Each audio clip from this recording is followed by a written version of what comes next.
Hey everybody, this is a quick video in case you have a TP-Link AC750 wireless router. Now you might need to do this for several reasons.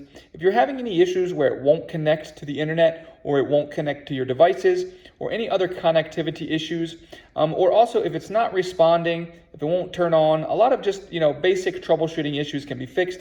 Also, if you have forgotten the password, this will restore the password to its default password because it will restore all of the factory default settings, and you'll need to set it back up again once you do this. But all you need to do if you want to do this is make sure that there is power to the router and that it's turned on, and then you're going to come in with a paper clip or a pin or something like that and find the reset button. Depending on the year and the exact model, it might say RST or reset, but it's this little hole. You're going to push in with your paper clip or pin and hold for 10 seconds. And after about 10 seconds, you will see the lights on the front of the router start to flash.